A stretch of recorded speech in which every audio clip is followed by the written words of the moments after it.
Did you know that Russell Crowe would have made over $200 million if he would have accepted the role of Aragorn in Lord of the Rings? That's right. I'm Clint Westwood, and here's a few things you may not know about the 2001 movie The Lord of the Rings: The Fellowship of the Ring. When Gandalf hits his head on the ceiling, that was not in the script. Ian McKellen really hit his head on the ceiling, and he just ran with it, and they kept it in the movie.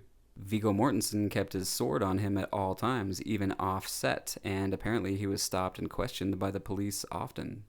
During their downtime, the cast would often go surfing in New Zealand, and Viggo Mortensen actually hit his head while surfing and bruised one side of his face, and the makeup department could not cover it.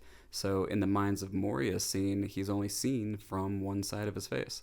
The cast was sometimes flown to the top of mountains to do scenes, but Sean Bean is afraid of flying, so he woke up super early those days in full costume and would climb the mountain to meet them at the top, and they said that they would even see him climbing the mountain as they were flying up there.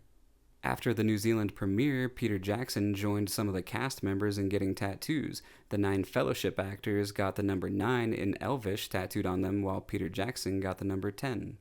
In order to make Gandalf appear bigger than the other characters in the movie, they didn't use CGI, they used something called forced perspective.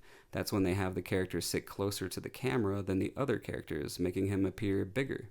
Viggo Mortensen chipped his front tooth during a fight scene, and he asked director Peter Jackson just to superglue it back on. Peter said no, took him to a dentist during lunch break, and had it fixed. I don't know how many people noticed this, but in the movie, while other characters are struggling through snow, Legolas is actually walking on top of the snow. That's because in the books, he's much lighter and can walk on top of the snow. The orc blacksmiths shown at Isengard are actually the workshop staff who made the weapons used in this movie. Legolas's arrows shown in the final battle sequence are actually CGI arrows.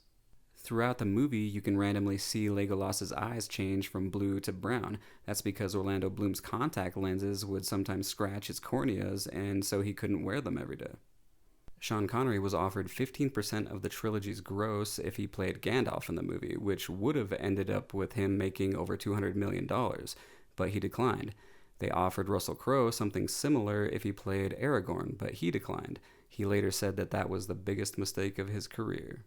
When the ring in the movie is dropped on the floor but doesn't bounce, they achieved this effect by making the ground magnetic. Director Peter Jackson makes a cameo appearance in the movie as a belching peasant outside the Prancing Pony Bar. And as always, I'll leave you with a little movie trivia. Originally, what mountains did Gollum take the ring to? And if you like this video and you want to see more, feel free to like and subscribe. Next time I'll be doing Step Brothers.